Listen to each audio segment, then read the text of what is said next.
प्यार एक पूंजीवादी विचार है। लड़कियों के सपनों में राजकुमार आते हैं, मजदूर नहीं। इस बात को मजाक में मत लेना, बहुत सीरियस लेना कि दुनिया का कोई भी फोर्स ऑफ अट्रैक्शन हो, रिपल्सन हो, दूरियां बढ़ने के साथ कमजोर हो ही जाता है, चाहे वो प्यार ही क्यों ना हो। मेरा नाम कृष्ण है। प्यार से मुझे सिंगल का मसीहा, पुरुष एम्पावरमेंट का फाउंडर और वन साइड लवर का लीडर भी बोल सकते हो। आज हम लोग पढ़ने वाले हैं लॉ ऑफ यूनिवर्सल लव। तुम कहोगे इतने बड़े हो गए हैं, आज तक फिजिक्स में एक चीज कभी ना पढ़ी होगी, इसलिए हम पढ़ा रहे हैं। लेकिन गलती से कभी तुमने फिजिक्स या साइंस की किताब खोल ली होगी तो कभी एक बार तुमने देखा होगा F is equal to G m1 m2 upon r square पढ़ा होगा। इसको क्या बोलते हैं? इसको बोलते हैं लॉ ऑफ यूनिवर्सल ग्रेविटेशन।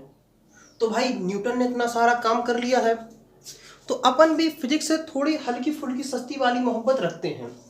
तो अपन ने सोचा अपन भी कुछ ना कुछ कर डालते हैं, तो अपन ने नया नियम बना डाला है। तो इसी को अपन बहुत बिंदास तरीके से पढ़ेंगे। देखो सबसे पहले सुनो इसका स्टेटमेंट क्या है। Every male female attract every other male female with force that is proportional to the product of their love and universal proportional to the square of separation between them। तुम कहोगे सुनने में अच्छा लगा है, समझा भी कुछ दो। तो देखो अपन फुल ड्राइव करेंगे, बहुत मजा आने वाला है। अपन ने क्या पढ़ा है कि relationship is directly proportional to लड़की के प्यार से और लड़के के प्यार से। जैसे मान लो दो लोग हैं, ये लड़का है, ये कन्या है, इन दोनों के बीच की डिस्टेंस है वो हम मान लेते हैं x। क्योंकि देखो कैसी मोहब्बत हो कभी ना कभी और वो x बनी जाती है। अच्छा इसके बाल भी हैं, बना दो पापा की परी। और r is inversely proportional to 1/x²। इसको पहली क्वेश्चन, इसको दूसरी क्वेश्चन। इतनी बात तो क्लियर है। अब अपन लोग क्या करेंगे, इन दोनों कंबाइन करेंगे।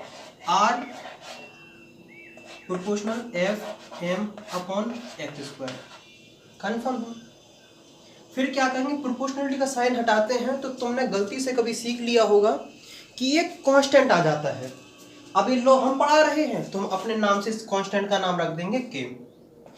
तो R इज इक्वल टू के एफ एम अपॉन x²।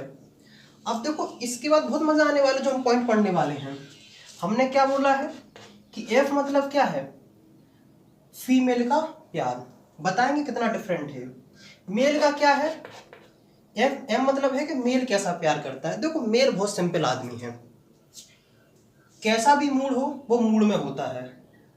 और लड़के को ज्यादा नहीं चाहिए, ज्यादा उम्मीद नहीं करता लड़की से। लड़की जिंदा हो और अगर सुंदर हो तो भाई पूरे जिंदगी भर की प्लानिंग कर लेता, 7 जन्म की। लड़कियों का भाई बहुत कॉम्प्लिकेटेड है, उनके ना में हाँ होता है और हाँ में ना होता है। जैसे देखो मान लो तुम फोन पे बात कर रहे हो, तुम कह रहे हो बेबी हाँ ऐसी बात, कल वहाँ फलाना ठिकाना है, तुम्हारे पिताजी आ जाए।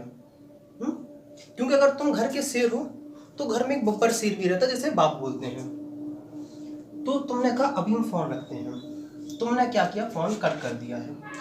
तुमने कहा बेबी फोन रख दो, उसने कहा रख दो, लेकिन तुम्हें फोन नहीं रखना, तुमने फोन कट कर दिया है।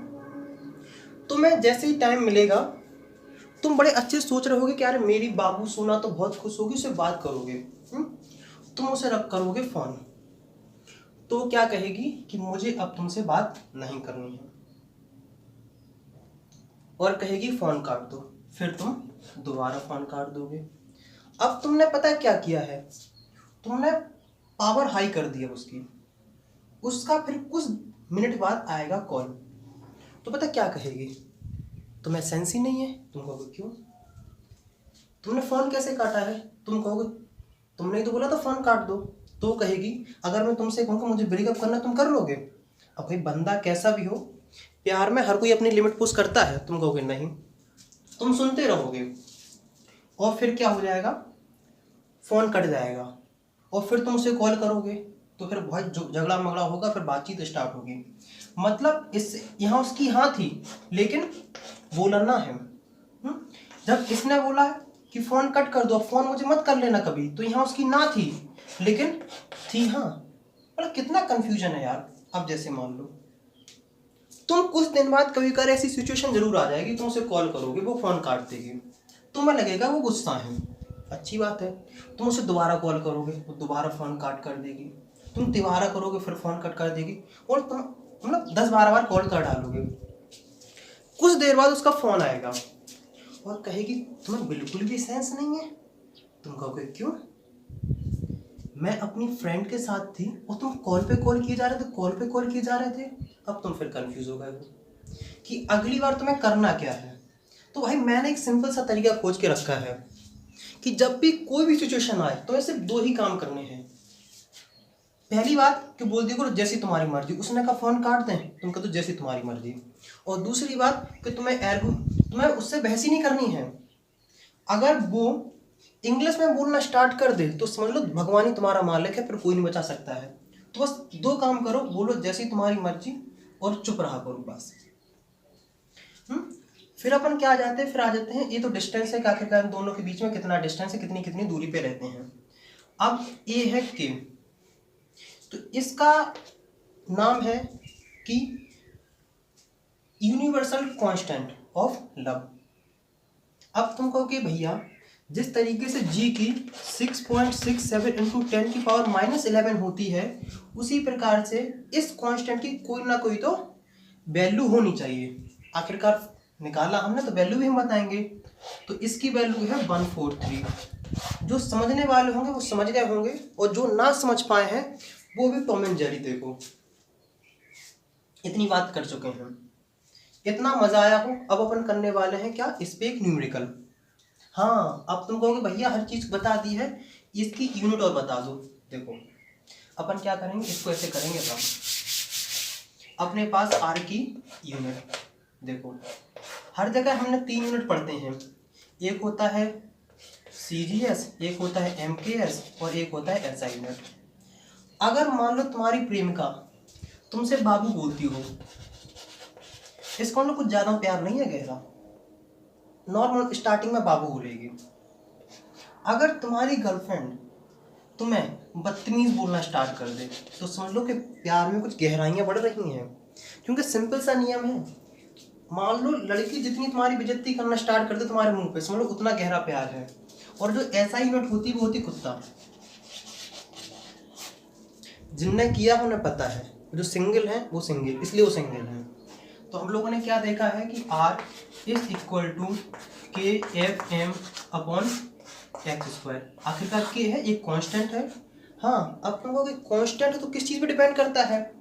जो कांस्टेंट है ये डिपेंड करता है कि आपकी कास्ट क्या है, आप दोनों की, आपका बैंक बैलेंस क्या है, और आपके पास सरकारी नौकरी है कि नहीं है। मतलब कुछ फैक्टर पे के की वैल्यू डिपेंड कर रही है कि आपकी कास्ट दोनों की क्या है, बैंक बैलेंस क्या है, आपका फ्यूचर क्या है, और सरकारी नौकरी पे हो तो फिर सब कुछ चल जाता है। जैसे मान लो अभी तुम दोनों थे,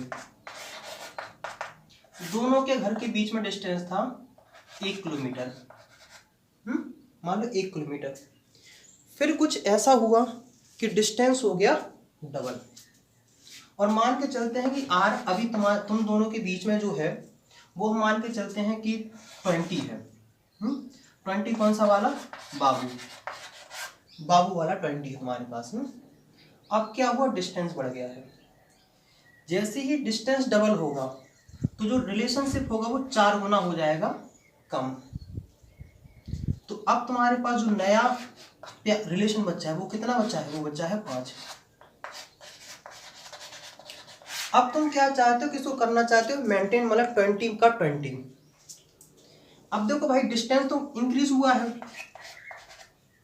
और के की वैल्यू पहले से डिफाइन हो चुकी है कि तुम्हारी कास्ट के ऊपर, तुम्हारा फ्यूचर के ऊपर, तुम्हारा बैंक बैलेंस के ऊपर, तुम्हारी सरकारी नौकरी, इन सब के ऊपर, मतलब के की वैल्यू पहले डिपेंड है। अब जो डिपेंड करेगा वो करेगा F और M। मतलब एक ही तरीका है कि अब जो तुम दोनों के बीच में प्यार है उसको इंक्रीज कर दो, क्योंकि अब रिलेशनशिप थोड़ा वीक हो चुका है, क्योंकि डिस्टेंस बढ़ चुकी है। अब इसको करना है स्ट्रॉन्ग। तो देखो स्ट्रॉन्ग करने के कुछ तरीके बता देता हूँ। जैसे तुम्हें झूठी तारीफ करनी है, वो कोई भी स्टेटस लगाए उस पर अच्छे अच्छे कमेंट करना है, ऐसे बोलना कि हाँ आज तुम बहुत सुंदर लग रही हो, और हो मतलब अगर मान लो तुम दिन में उसे 2 बार कॉल करते थे तो उसे अब तुम्हें 8 बार कॉल करना है। तुम्हें वो सब निब्बा निब्बी वाले काम करने हैं कि हाँ तुमने खाना खाया है, तुम क्या कर रही हो। पता है कि दिमाग खराब होता है लेकिन फिर भी करना पड़ेगा। देखो मजबूरी तो है, करनी पड़ेगी। जैसे मान लो तुम्हें मैसेज तुरंत सीन करने हैं, वो भले ही घंटे घंटे मैसेज तुम्हारे सीन ना करे लेकिन तुम्हें अपना नोटिफिकेशन ऑन रखना है।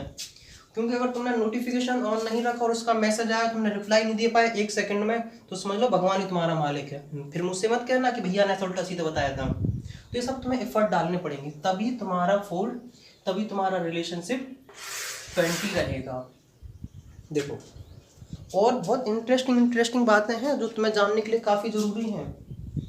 एक लड़की को समझना, मैं मानता हूँ कि किसी को रॉकेट साइंस आ जाएगी समझ में, क्वांटम फिजिक्स भी वो समझ लेगा, लेकिन ओ फीमेल को समझना तो मतलब इम्पॉसिबल सा लगता मुझे। भगवान नहीं समझ पाए, हम तो तुच्छ प्राणी हैं। मैं तो अपनी ज़िंदगी में एक ही लोग को बहुत महान मानता हूँ, जो रिलेशनशिप में होने के बाद लव मैरिज की सोचते हैं। बहुत भाई हिम्मत वाले होते हैं। और लव मैरिज की देखो, लव मैरिज एक प्रिंसिपल वर्क करता है, जिस प्रिंसिपल का स्टेटमेंट है, पहले इस्तेमाल करें फिर विश्वास करें।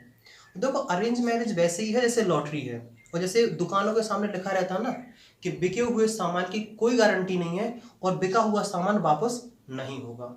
लव मैरिज में तो ऐसा है कि पहले इस्तेमाल करें फिर विश्वास करें। और अगर तुम जिंदगी में सलामत रहना चाहते हो, तुम चाहते हो कि रोड पे तुम्हारा कभी एक्सीडेंट ना हो, तो 2 बातें याद रखना कि कभी भी घोड़ी के पीछे से मत निकलना, क्यों कभी भी लात मार सकती है। और लड़की की स्कूटी के आगे से कभी मत निकलना, क्यों कभी वो ठोक सकती है। भाई उनकी कोई गलती नहीं होगी, सारी गलती तुम्हारी होगी। तुम मानोगे कि हाँ मैं साइड पे चल रहा था, सब कुछ सही था, मैं पूरा डिस्टेंस मेंटेन करके रखा था, अगर तुम्हें ठोकी गई तो गलती तुम्हारी होगी, क्योंकि लड़कियों की कभी गलती होती नहीं है।